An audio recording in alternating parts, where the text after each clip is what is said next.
Please so रही है, यहाँ आइए और हमसे जुड़िए। हम आपको एक चीज से जोड़ना चाह रहे हैं, लगातार जोड़ना चाह रहे हैं, जिस जुड़ावट की जो कड़ी है, आज 89वीं कड़ी है, 89th संडे, 89वीं रविवार। वो क्या है वो मैं बता देता हूँ आप लोगों को कि साहित्य के इसी पेड़ के नीचे, किताबों के इसी सानिध्य में हम लोगों ने एक मुहिम शुरू की थी, एक पहल शुरू की थी, एक कदम बढ़ाया था। वो था सीधी साधी कविता का। 3 अक्षर, 3 शब्द मैंने बोले आपको, 3 शब्द बस इतने हैं, सीधी साधी कविता, जिससे आपको समझ में आएगा कि यहाँ पर होता क्या है कि हर रविवार शाम 5 बजे हम अपने ही आसपास, हमारे समय, वर्तमान समय में जो रचनाकार रच रहे हैं, चाहे शौकिया तौर पर, पेशेवर तरीके से, पता नहीं है क्या ये कैसी कैटेगरीज है, पर फिर भी सीधे सीधे तौर पर कहा जाए तो जो रच रहे हैं, जो अपना संसार बना रहे हैं, जो अपनी दुनिया देख रहे हैं, हम उनको यहाँ बुलाते हैं, आमंत्रित करते हैं। हम लोगों के बीच वो होते हैं, अपनी कविताएं, अपनी बात, अपने चश्मे से वो दुनिया जिस तरीके का देखते हैं वो हमारे बीच रखते हैं। कल ही मैं दरअसल कविताओं पे बात कर रहा था और बातों बातों में एक बात निकली थी, मैंने अपने मित्र से एक बात बातों बातों में ही निकली, और वो ये निकली थी कि कविता है क्या। तो मुझे समझ में आया था उस दौरान कि कविताएं फ्रेमिंग के अलावा कुछ भी नहीं है। कविता क्या करती है? किसी माहौल, किसी समय, किसी व्यक्ति, किसी व्यक्तित्व को एक फ्रेम दे देती है, एक रूपरेखा, एक खांचा बना देती है। कविता कहीं भी हो सकती है जहां वो खांचा बना दिया जाए। आपने कोई दृश्य देखा, उस दृश्य के बाहर एक खांचा बना दीजिए। वो अगर किसी पेंटर ने बनाया होता तो वो एक स्केच आर्ट होता, एक आर्ट होता, एक विजुअल आर्ट होता। किसी कवि ने उसका खांचा बनाया तो वो एक कविता बन गई। तो कविता एक फ्रेमिंग, अपनी जिंदगी को जीने के क्रम में एक फ्रेमिंग के अलावा कुछ नहीं है। तो हम सब रचनाकार, हर वो कवि एक फ्रेम आर्टिस्ट से अधिक कुछ नहीं है, जो अपने जीवन में चलते हुए उन कविताओं को, उन लम्हों को, उन लोगों को, उन क्षणों को फ्रेम करता जा रहा है जो कविताओं के रूप में उनके पास आती है। तो कविता की इसी भूमिका के साथ आज की ये शाम इस खुले आकाश में, आकाश के नीचे, यहाँ पर हम शुरू करते हैं, जो कि 89वीं शाम होगी। मैं लौट कर आऊंगा थोड़ी देर आपको अंत में कुछ और बातों से रूबरू करवाने के लिए, लेकिन तब तक के लिए आज के जो हमारे मेहमान हैं साहित्य के इस पेड़ के नीचे, हम उनको सुनते हैं और उनसे बातचीत करते हैं कविताओं के जरिए। उसके बाद देखते हैं कहानी कहाँ तक जाती है। तो डॉक्टर जितेंद्र श्रीवास्तव सर, स्वागत है आपका साहित्य के पेड़ के नीचे, और यही जनता है जो आज हमें सुनेगी। धन्यवाद जी। ये मैं यहाँ लगा दीजिए। ठीक है, शुरू करता हूँ। धूप, धूप किताबों के ऊपर है या भीतर कहीं, उसमें कहना मुश्किल है इस समय। धूप किताबों के ऊपर है या भीतर कहीं, उसमें कहना मुश्किल है इस समय। इस समय मुश्किल है कहना कि किताबें नहा रही हैं धूप में या धूप किताबों में। इस समय मुश्किल है कहना कि किताबें नहा रही हैं धूप में या धूप किताबों में। पर यह देखना और महसूसना नहीं मुश्किल कि मुस्कुरा रही हैं किताबें धूप की तरह और धूप गरमा रही है किताबों की तरह। एक और कविता पढ़ता हूँ, छोटी सी ही कविता, पहले की कविताएं हैं ये, लेकिन आज के लिए ये करते हैं हम, इनका वाहन निकल जाए। रक्त में खुशी। मैंने पूछा थोड़े संकोच, थोड़े स्नेह से, कैसे हैं पति, हैं तुम्हारे अनुकूल? उसने कहा मुदित मन से लजाते हुए, जी बहुत सहयोगी हैं, समझते हैं मेरी सीमा अपनी भी, समझते हैं मेरी सीमा अपनी भी। उस दिन मेरा मन बतियाता रहा हवाओं से, फूलों से, पूछता रहा हालचाल राह के पत्थरों से। प्रसन्नता छलकती रही रोम रोम से, यूं ही टहलते हुए चबा गया नीम की पत्तियां। पर खुशी इस कदर थी रक्त में कि कम न हुई मन की मिठास। क्या बात है, क्या बात है। मैंने खुद से कहा चलो खुश तो है एक बेटी किसी की, और भी होंगी धीरे धीरे, और भी होंगी धीरे धीरे। नमक हराम।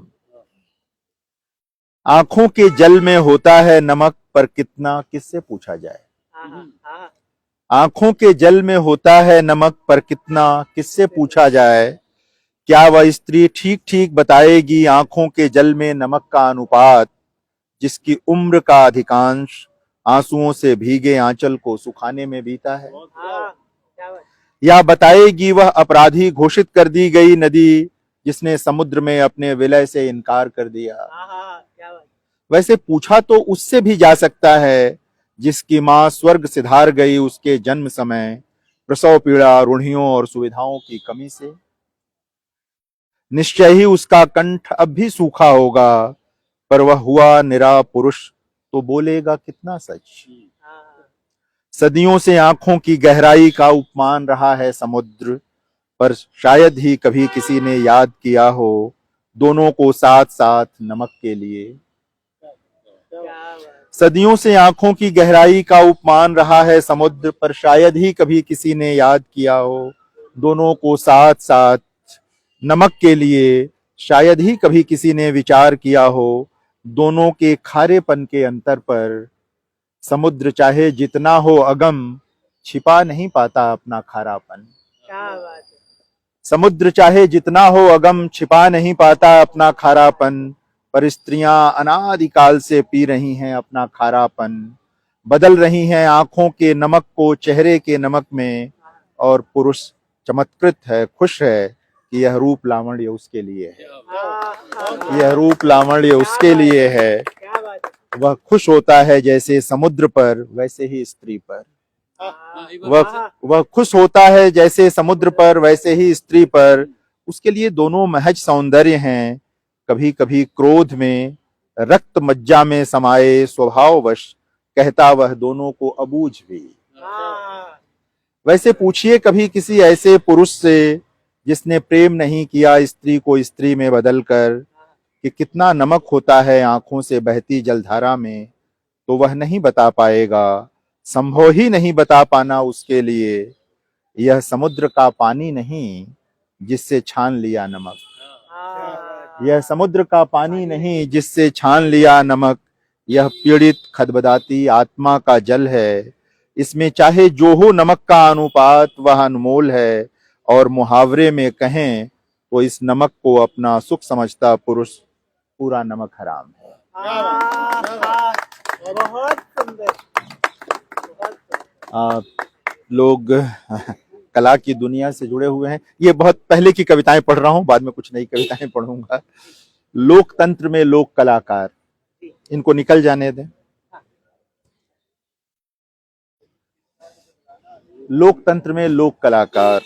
रेत की गोद में जब डूबता है सूर्य, बहुत कुछ डूबता है लोक कलाकारों के मन में। रेत की गोद में जब डूबता है सूर्य, बहुत कुछ डूबता है लोक कलाकारों के मन में।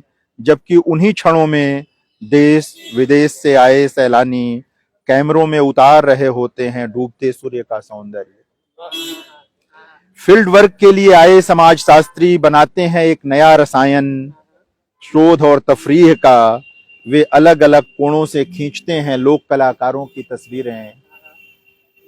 उनसे पूछते हैं वाद्य यंत्रों के बारे में, और यह भी कि कितनी पीढ़ियों से चला आ रहा है यह उनके वंश में। वे नहीं पूछते उनके बच्चों की शिक्षा, उनके घर और उनकी गरीबी के बारे में, लेकिन वे जानते हैं लोक कलाकारों की तस्वीरें और उनकी दरिद्रता खूब यश दिलाएंगी उन्हें और उनकी पुस्तक को। क्या बात है। एक समाजशास्त्री ने कल खींची थी एक तस्वीर। एक समाजशास्त्री ने कल खींची थी एक तस्वीर जिसमें नाचती हुई कलाकार नाचते हुए दूध भी पिला रही थी बच्चे को। एक समाजशास्त्री ने कल खींची थी एक तस्वीर जिसमें नाचती हुई कलाकार नाचते हुए दूध भी पिला रही थी बच्चे को। वह बहुत खुश था इस तस्वीर को पाकर। उसने दोस्तों से कहा, कभी कभी मिलती हैं ऐसी तस्वीरें, इन्हें हम बेच सकते हैं किसी अंतर्राष्ट्रीय मीडिया समूह को। क्या बात है, क्या बात है। अब खुशी खुशी लौटेगा वह अपने शहर, लिखेगा एक शोध पत्र, छपाएगा अपनी किताब और 2-4 वर्षों के भीतर ही बन जाएगा विशेषज्ञ। आने वाले दिनों में वही बोलेगा इन लोक कलाकारों की ओर से, इनके विषय में वही राय देगा समाचार चैनलों पर। वह कभी नहीं चाहेगा कि ये लोक कलाकार खुद बोलें, कहें अपनी बात। वह हमेशा चलाएगा मीठी छुरी। वह लोक कलाओं और कलाकारों के विषय में बहुत कुछ बताएगा, कुछ सच्ची कुछ झूठी, मुंह बना बनाकर, लेकिन एक छोटी सी बात बताने से कतराता रहेगा उम्र भर। उसके लिए नहीं करेगा तनिक भी कोशिश। वह नहीं चाहेगा कोई और भी कहे कि जब तक लोक कलाकार नहीं बोलेंगे अपनी आवाज में अपना सच, नहीं लड़ेंगे अपने हिस्से की लड़ाई, तब तक लोकतंत्र उनके लिए महज एक शब्द होगा। तब तक लोकतंत्र उनके लिए महज एक शब्द होगा। वह हल्का होगा उनके लिए अन्न पानी और हवा जैसे शब्दों से, जबकि उनके लिए लोकतंत्र का अर्थ होना चाहिए ऑक्सीजन। उन्हें खींचना ही चाहिए लोकतंत्र को ऑक्सीजन की तरह अपने फेफड़ों के भीतर, ताकि उनके लिए दुनिया न बदले, सिर्फ ऊपर ही ऊपर। लोक कलाकारों की जगह रेत के टीलों पर नहीं, देश की आत्मा में होनी चाहिए। अब वह समय आ गया है जब संविधान में संशोधन होना चाहिए, और उसका पालन भी सख्ती से, कि जब भी कोई जाए किसी लोक कलाकार के पास तो झुके उसी विनम्रता से जैसे लोग झुकते हैं इबादत गाहों में। क्या बात है, क्या बात है, क्या बात है। ये तो कलाकारों के लिए थी। बहुत सुंदर। बिल्कुल बिल्कुल, हम सब लोग एक ही दुनिया के लोग हैं। अब की मिलना तो मोबाइल में दर्ज हैं कई नाम और नंबर ऐसे, जिन पर लंबे अरसे से मैंने कोई फोन नहीं किया। उन नंबरों से भी कोई फोन आया हो याद नहीं मुझको। मेरी तरह उन्हें भी प्रतीक्षा होगी कि फोन आए दूसरी तरफ से ही। मेरी तरह उन्हें भी प्रतीक्षा होगी कि फोन आए दूसरी तरफ से ही। हो सकता है एक हट वहां भी हो मेरे मन की तरह। हो सकता है एक हट वहां भी हो मेरे मन की तरह। यह भी हो सकता है न हट हो न प्रतीक्षा, एक संकोच हो या कोई पुरानी स्मृति ऐसी जो रोकती हो उंगलियों को नंबर डायल करने से। आखिर कभी कभी रिश्तों में आ ही जाती हैं ऐसी स्मृतियां भी। तो क्या ऐसे ही उदास पड़े रहेंगे ये नंबर मोबाइल में? मुझे भय है कहीं गूंगे ना हो जाएं ये, या मैं ही उनके लिए। इसलिए आज बतियाना बहुत जरूरी है उन सब से जिनकी आवाज सुने बहुत दिन हुए। तो लो यह पहला फोन तुम्हें मित्र का, तो लो यह पहला फोन तुम्हें मित्र का। बोलो चुप क्यों हो, आवाज नहीं आ रही तुम्हारी। कहाँ हो आजकल, क्या कर रहे हो? हंसते हो ठठाकर पहले ही जैसे, या चुप रहने लगे हो जैसे हो इस समय। कुछ तो कहो दोस्त कि कहने सुनने से ही चलती है दुनिया। अब ओले में होती है मृत्यु की छाया। मुझे सुननी है तुम्हारी आवाज। बोलो मित्र बताओ हालचाल। सुनो अभी मुझे करने हैं बहुत सारे फोन। योजनाएं बनानी है मिलने की, पूरे मन से धोनी है रिश्तों पर जमी मैल, चाहे वह जमी हो मेरे कारण या किसी के भी। सोचो दोस्त यदि हमारे पैर छोड़ दें आपस में तालमेल, या करने लगे प्रतीक्षा हमारी तरह पहले वो, तो ठूंठ हो जाएगा शरीर बिल्कुल अचल। तो ठूंठ हो जाएगा शरीर बिल्कुल अचल, और हर अचल चीज अच्छी हो जरूरी तो नहीं। क्या बात है, क्या बात। तो छोड़ो पुरानी बातें, हंसो जोर से और जोर से, इतनी जोर से कि भीतर कुछ भी न बचे मलिन। और हाँ अब की मिलना तो आंखों में आंखें डाल कर मिलना। अब की मिलना तो आंखों में आंखें डाल कर मिलना, सचमुच धधा कर मिलना।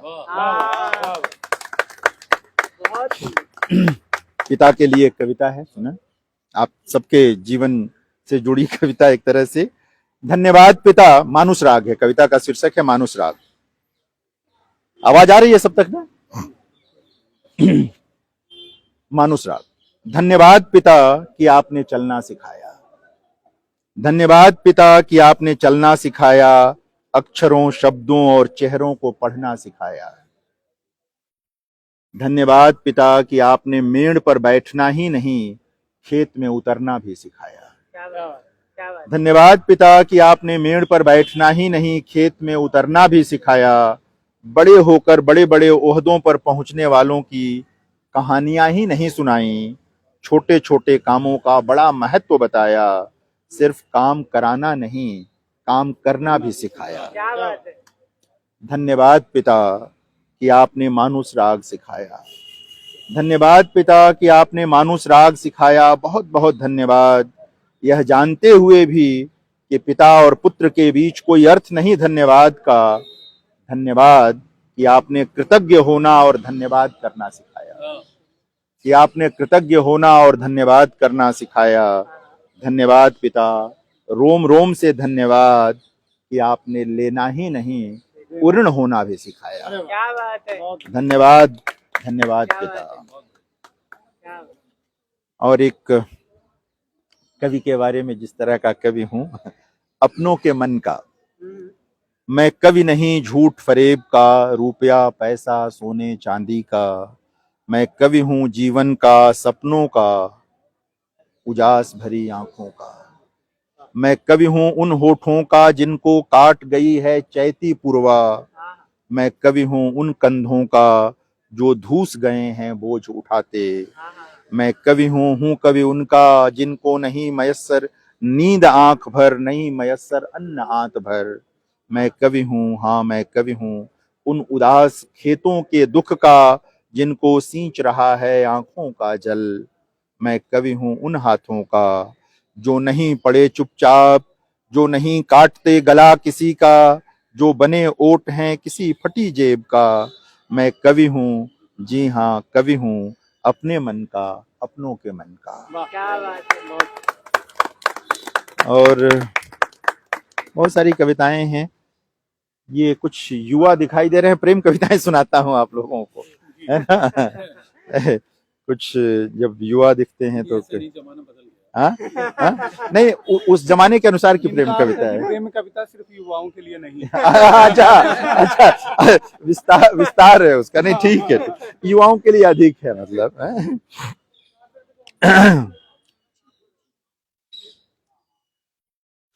छोटी छोटी 2-3 कविताएं सुनाता हूं। कि तुम जाती हो, सरकती है सिरहाने से धूप, कि तुम जाती हो। सरकती है सिरहाने से धूप कि तुम जाती हो। ये राह सिहरी सी खड़ी देखती है तुम्हें कि तुम जाती हो।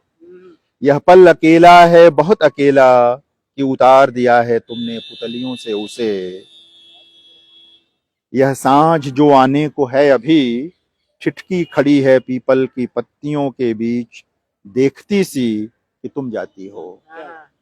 ये आ रही आवाज विकल सी किसी मोर की उठ रही बीच जंगल से या मेरे ही भीतर से कहीं कि तुम जाती हो।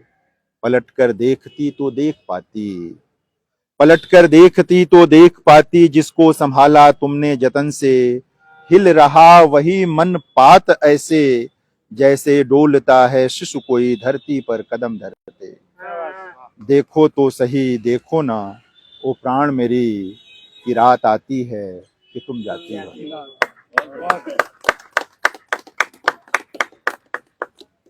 तुम जब चाहो, अब थोड़ा दौर बदल गया है लेकिन फिर भी। तुम ठीक जानती हो लोग सच नहीं कहते भला दिल्ली कहाँ दूर है। तुम ठीक जानती हो लोग सच नहीं कहते भला दिल्ली कहाँ दूर है। दिल्ली और तुम्हारे शहर में बस एक रात का फासला है। तुम जब चाहो हम मिल सकते हैं, एक दूजे को निहार सकते हैं जी भर। टो लेना चाहें अगर तो लें महज उंगलियां नहीं पूरा का पूरा प्यार। कार्तिक हो उन दिनों तब कार्तिक का घाम, जेठ हो अगर तब जेठ की छां, आषाढ़ हो तब दिन का भींगापन।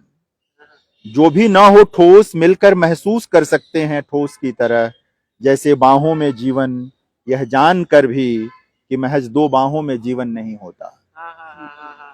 जीवन 4 आंखों से देखा गया एक सपना, 20 उंगलियों से तराशी हुई एक तस्वीर, 4 पैरों से चली हुई दूरी, बिन बोले 4 अधरों का कंपन, बिन कहे एक दूजे के लिए बटोरा ऑक्सीजन है।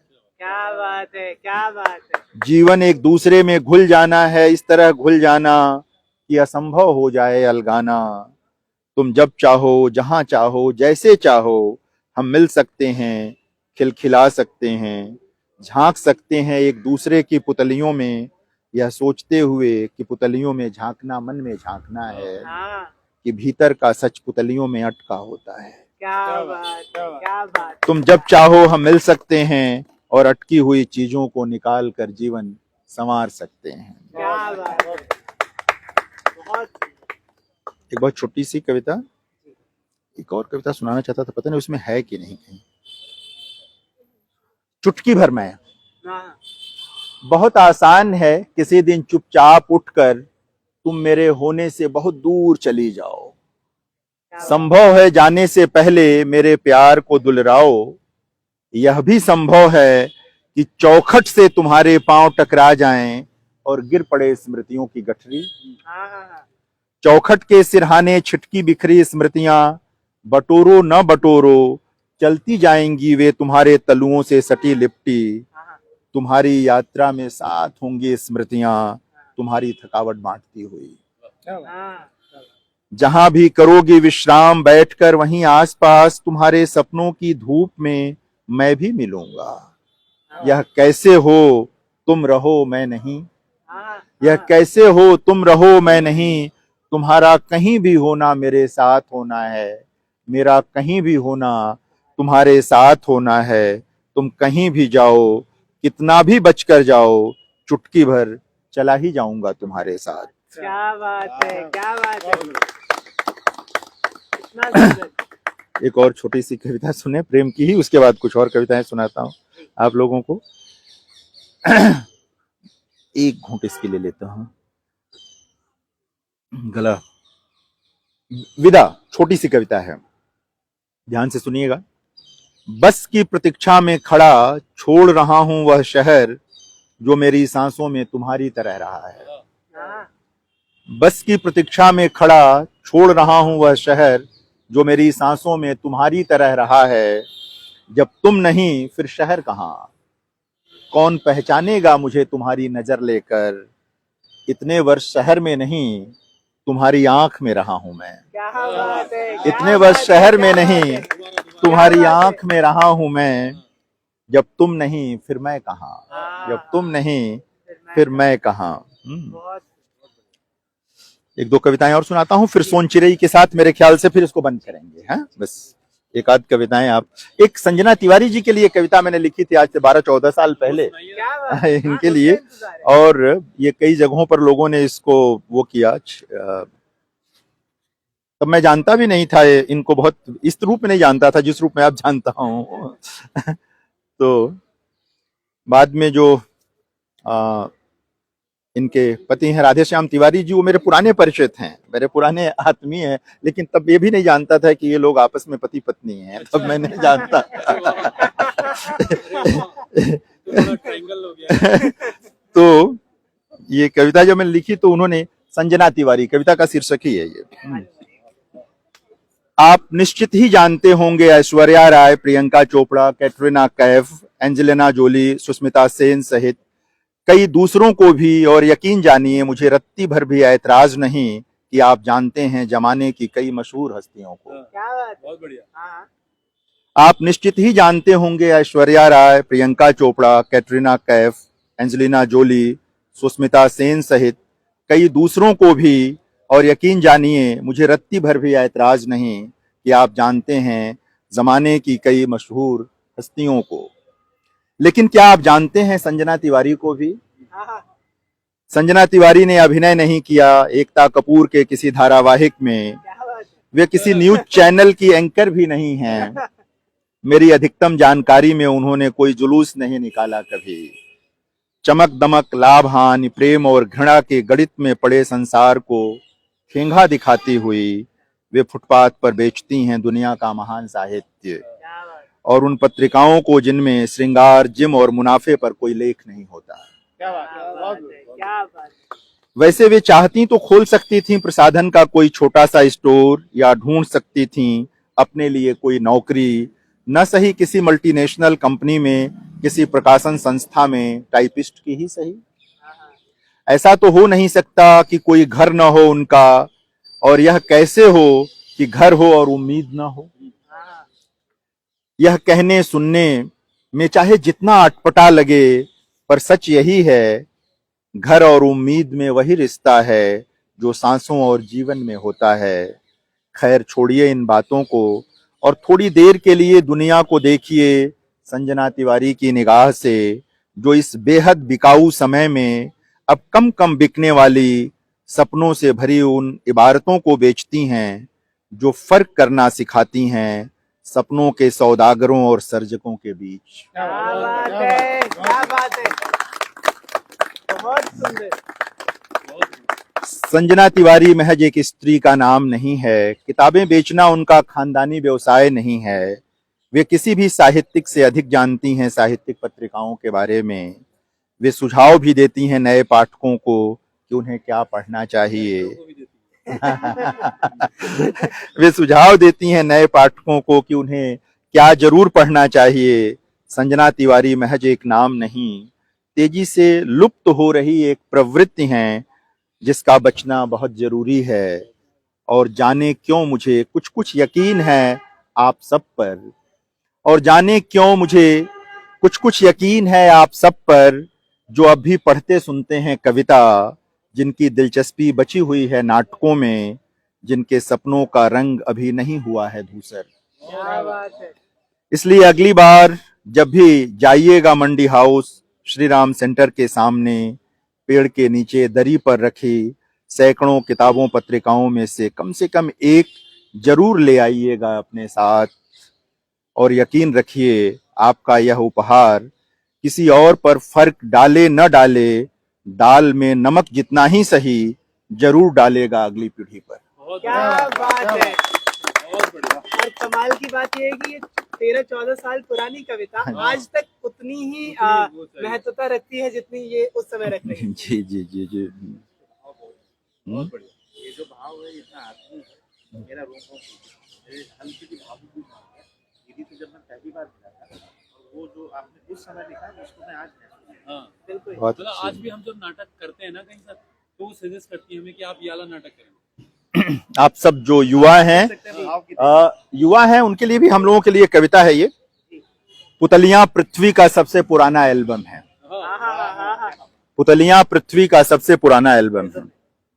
जो दाग है वह हमेशा दाग रहेगा, यह सोचना ईश्वर बनने की कोशिश करना है।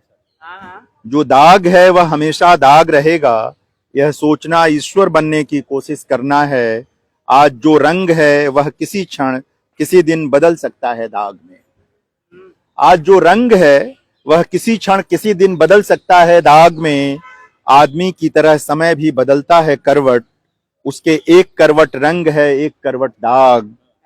वह सबसे बड़ा जादूगर है सृष्टि का, उसके पास सबके लिए सुरक्षित है चुटकी भर रंग चुटकी भर दाग। वह पलक झपकते रंग को दाग में और दाग को रंग में बदल देता है। क्या बात है, क्या बात है। सुनो पुतलियां पृथ्वी का सबसे पुराना एल्बम है। सुनो पुतलियां पृथ्वी का सबसे पुराना एल्बम है। कभी किसी बुजुर्ग की आंखों में झांक कर देखना। सुनो पुतलियां पृथ्वी का सबसे पुराना एल्बम है। कभी किसी बुजुर्ग की आंखों में झांक कर देखना। वहां कई तस्वीरें होंगी रंग के दाग में और दाग के रंग में बदलने की। भूलना मत, याद रखना बेटियों, समय की तरह जीवन भी सिर्फ एक करवट नहीं सोता। समय की तरह जीवन भी सिर्फ एक करवट। और एक कविता सुनाता हूं आप लोगों को, याद रखना चाहिए और इससे बचना चाहिए हम सबको। नए सुख के पास जादुई धूल होती है विस्मृति की। नए सुख के पास जादुई धूल होती है विस्मृति की। नए सुख में होती है मादकता अफीम से ज्यादा। नए सुख में होती है मादकता अफीम से ज्यादा। नया सुख आता है और मनुष्य बहुत कुछ भूल जाता है। कई बार तो उसे बिल्कुल याद नहीं रह जाता ठीक पीछे का कोई ऐसा पल जिसकी प्रतीक्षा की होती है कभी उसने। नए सुख के पास जादुई धूल होती है विस्मृति की। जिसे वह पलक झपकते डाल देता है मन मस्तिष्क और पुतलियों पर पूरे कौशल से। क्या बात है और आज के लिए आखिरी कविता सोन चिरई। जी। चिरई जो मैं बता रहा था, जिस पर कई लोगों ने थिएटर किया है, ये एक सोहर पर एक तरह से इसकी पृष्ठभूमि में एक सोहर है। सोहर जानते हैं आप लोग? सब लोग जानते हैं सोहर। तो भोजपुरी में सोहर है कि सासू मोरी कहेली मंझनिया ननद बज्रवासिन हो, मैया जिनके में बारी बियाही उहे घर निकारे नहीं हो। इस कविता में पीछे हो उसकी ध्वनि आप महसूस करेंगे। बहुत पुरानी कथा है। एक भरे पूरे घर में एक लड़की थी सोन चिरई। वह हंसती थी तो धूप होती थी, फूल खिलते थे। वह चलती थी तो बसंती हवा चलती थी। जिधर निकल जाए लोगों की पलकें बिछ जाती थीं। और जैसा कि हर किस्से में होता है, उसका विवाह भी एक राजकुमार से हुआ। राजकुमार उस पर जान लुटाता था। उसके होंठ उसकी तारीफ में खुलते, उसकी जिह्वा उसके प्रेम के सिवा और सारे स्वाद भूल गई थी। उसकी आंखों में नींद और दिल में करार न था। और ऐसे ही 2-4 वर्ष बीत गए, सोन चिरई की गोद न भरी। और ऐसे ही 2-4 वर्ष बीत गए, सोन चिरई की गोद न भरी। ननद को भतीजा, सास को कुल का दिया, पति को पुरुषत्व का पुरस्कार न मिला। ननद कहने लगी वज्रवासिन, सास कहने लगी बांझ। और जो रात दिन समाया रहा उसमें सांसों की तरह, उसने कहा तुम्हारी स्वर्ण देह किस काम की, अच्छा हो तुम यह गृह छोड़ दो, तुम्हारी परछाई ठीक नहीं होगी हमारे कुल के लिए। सोन चिरई बहुत रोई, मिन्नतें की, पर किसी ने ना सुनी। आंसुओं बीच एक स्त्री घर के बाद भटकने लगी ब्रह्मांड में। उसे जंगल मिला, जंगल में बाघिन मिली। उसने उसे अपना दुख सुनाया और निवेदन किया कि वह उसे खा ले। बाघिन ने कहा वहीं लौट जाओ जहां से आई हो, मैं तुझे न खाऊंगी वरना मैं भी बांझ हो जाऊंगी। सोन चिरई क्या करती, वहां से सांप की बांबी के पास पहुंची। बांबी से नागिन निकली। नागिन ने उसका दुख सुना, फिर कहा वहीं लौट जाओ जहां से आई हो, जो मैं तुझे काट खाऊंगी तो बांझ हो जाऊंगी। सोन चिरई बहुत उदास हुई। फिर क्या करती, गिरते पड़ते माँ के दरवाजे पहुंची। माँ ने धधा कर हाल चाल पूछा, कौन सी विपत्ति में दुलारी बिटिया ऐसे घर आई है। बेटी ने अपना दुख सुनाया और चिरौरी की कि थोड़ी सी जगह दे दो माँ रहने के लिए। माँ ने कहा विवाह के बाद बेटी को नैहर में नहीं रहना चाहिए। मायका माँ ने कहा विवाह के बाद बेटी को नैहर में नहीं रहना चाहिए। लोग बाग क्या कहेंगे, वहीं लौट जाओ जहां से आई हो। और सुनो, बुरा न मानना बेटी, जो तुम्हारी परछाई पड़ेगी तो मेरी बहू बांझ हो जाएगी। यह कहकर माँ ने अपना दरवाजा बंद कर लिया। अब सोन चिरई क्या करती? यह कहकर माँ ने अपना दरवाजा बंद कर लिया। अब सोन चिरई क्या करती? उसने धरती से निवेदन किया, अब तुम ही शरण दो माँ, दुख सहा नहीं जाता, इन कदमों से चला नहीं जाता। जो लोग पलकों पर लिए चलते थे मुझे, उनके ओसारे में भी जगह ना बची मेरे लिए। अब कहाँ जाऊं तुम्हारी गोद के सिवा, अब कहाँ जाऊं तुम्हारी गोद के सिवा। धरती ने कहा तुम्हारा दुख बड़ा है, धरती ने कहा तुम्हारा दुख बड़ा है, लेकिन मैं क्या करूं, जहां से आई हो वहीं लौट जाओ। जो मैं तुमको अपनी गोद में रख लूंगी तो ऊसर हो जाऊंगी, बंजर ऊसर हो जाऊंगी। और मित्रों, इसके आगे जो हुआ वह किसी किस्से में नहीं है। हुआ यह कि सब ओर से निराश सोन चिरई बैठ गई एक नदी के किनारे। एक दिन गुजरा, 2 दिन गुजरा, तीसरे दिन, तीसरे पहर एक सजीला युवक प्यास से बेहाल नदी तट पर आ मिला। उसने सोन चिरई को देखा। सोन चिरई को देख पल भर के लिए वह सब कुछ भूल गया। उसने विह्वल हो नरम स्वर में सोन चिरई से दुख का कारण पूछा और सब कुछ जान लेने पर अपने साथ चलने का निवेदन किया। सोन चिरई पलछिन हिचकी, फिर उसके साथ साथ होली। सोन चिरई पलछिन हिचकी, फिर उसके साथ साथ होली। और उसके साथ पूरी उम्र जीकर जब वह मरी तो आंसुओं से जार जार उसके 8 बेटों ने उसकी अर्थी को कंधा दिया। सोन चिरई 8 बेटों की माँ थी। सोन चिरई 8 बेटों की माँ थी। वह स्त्री थी और स्त्रियां कभी बांझ नहीं होती। वे रचती हैं तभी हम आप होते हैं, तभी दुनिया होती है। रचने का साहस पुरुष में नहीं होता, वे होती हैं तभी पुरुष होते हैं। धन्यवाद। आप लोगों ने सुना इसे। शुक्रिया। ये सीधी सादी कविता की 89वीं शाम जितेंद्र श्रीवास्तव सर के साथ। ये जो महफिल अभी आप लोग ऐसे यहाँ खड़े होकर सुन रहे हैं, ये हर रविवार को ऐसी ही जमती है। आज हमने जितेंद्र सर को सुना, अगले रविवार कोई और होगा। शाम 5 बजे साहित्य के इसी पेड़ के नीचे इसी तरीके से कविताएं कही जाती हैं और इसी तरीके से आप सब लोग हमें हिम्मत देते हैं हमें सुनकर। तो अगले रविवार कोई नया रचनाकार होगा, आप भी हो सकते हैं, आपका कोई जानकार भी हो सकता है। अगर मन करे कि यहाँ से इसी तरीके से अपनी कविताएं रखनी है तो आंटी यही होती है, कभी भी किसी भी हफ्ते के किसी भी दिन किसी भी समय आइए, उनसे मिलिए, उनसे बताइए कि आप अपनी बात यहाँ से रखना चाहते हैं। हम इसी तरीके से आपको भी सुनेंगे किसी रविवार। 2 चीजें होती हैं जो हमेशा से यहाँ होती हैं। दरअसल आखिरी कविता के बाद मेरे पास बहुत सारे शब्द नहीं बचे हैं कि मैं कुछ भी कहूँ, क्योंकि मैं चाहता हूँ कि वो कविता आखिरी ही कविता क्यों, आज की ये पूरी शाम हम सब अपने साथ लेकर जाएं। तो मेरी बातें भूल भी जाए तो चलेगा, इसलिए मैं ना भी कुछ कहूँ तो चलेगा। पर 2 प्रथाएं हैं जो यहाँ से चल पड़ी हैं, हम उसको भी निभाते हैं ताकि अगले रविवार हम फिर से उस कड़ी को जोड़ सकें। तो एक तो ये कि जितेंद्र सर हम लोगों के बीच आए, उन्होंने अपनी बात हम लोगों के बीच रखी, उन्होंने अपने प्रेम, जो मैंने शुरू में एक बात कही थी, प्रेमनुमा कविताएं हमारे बीच रखी।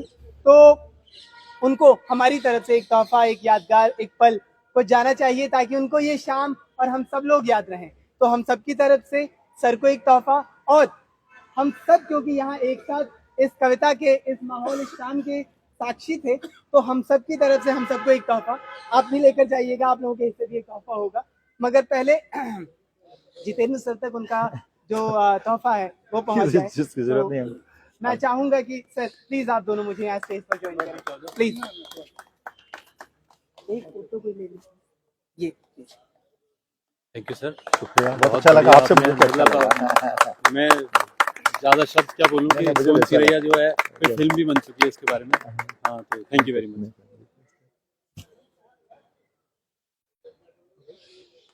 Thank you sir. तो अगले रविवार मिलेंगे किसी नए रचनाकार के साथ, नई दुनिया के साथ, क्योंकि हर एक कविता, हर एक रचनाकार और हर एक शाम एक नया पल, एक नई उम्मीद और एक नई दुनिया के साथ आती है। अगले रविवार 90वां रविवार होगा हमारा।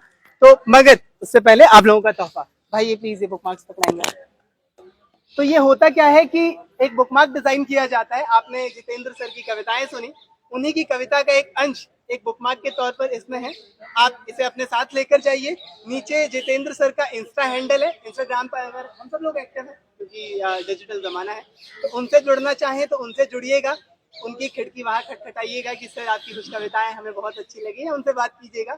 और पीछे साहित्य के पेड़ के नीचे एक किताबी फकीर बैठी हैं, अगर आप उनसे जुड़ना चाहें, यानी कि इस जगह से जुड़ना चाहें, तो उनसे जुड़िएगा। संजना बुक इंस्टा हैंडल नीचे मेंशन है। तो इस जुड़ाव के साथ अगले रविवार मिलेंगे किसी नए रचनाकार के साथ।